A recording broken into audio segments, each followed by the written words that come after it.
Hello and what's up, pups? It's me again, Jason, and welcome to my another video.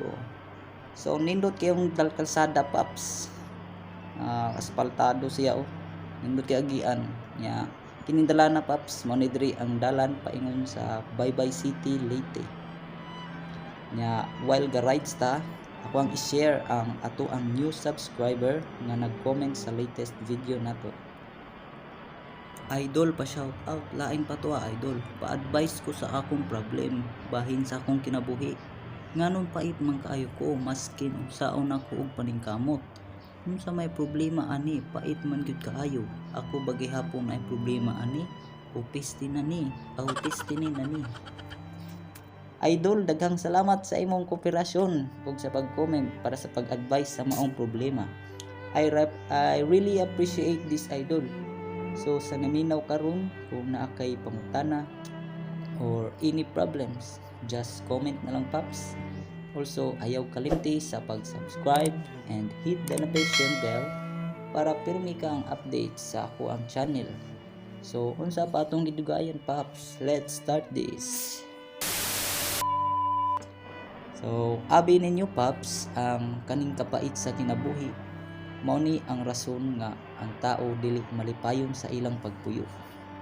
O dili lang usa ngadto sa duha ka tawo ang nagsuffer ani, but almost 90% natong mga tao maong kitang mga tao maningkamot ta pag-ayo para sa atong pamilya ug sa atong sarili.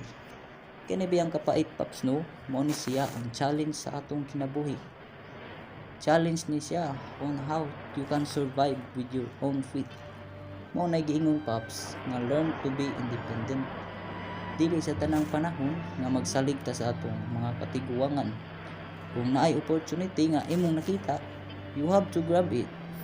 Kailangan nimo, paps, nga nakay mindset nga bisan unsa kapait sa kinabuhi, you accept that it is only a challenge in your life. Kay kung imuha na nang mapirmi sa imong mindset, mapursigido na ka nga maningkamot tungod sa kapait nga imong natagamtan. Ni bisan kinsa nga tao, paps, kanang mga dato karon, kanang 9 million sa bangko, niagi na sila kapait sa kinabuhi. Pero kahibaw mo, paps, never jud na sila mo give up. Kay para sa ila, paps, challenge lang na. So maong ayaw jud mo surrender, paps. Keep moving forward lang. Ang atong life kay mura ra ni roller coaster, mutaas nya muubos na pud.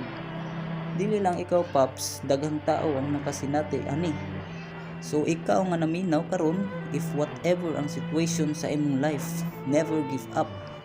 Nga dili jud nato kalimtan nga pagsalig sa Ginoo nga mao ang naghatag og grasya sa atong tagsa-tagsang kinabuhi. So salamat, paps, sa sunod na pod. Don't forget to subscribe to my channel. Nya do a comment para sa tuang istoryahan na pod.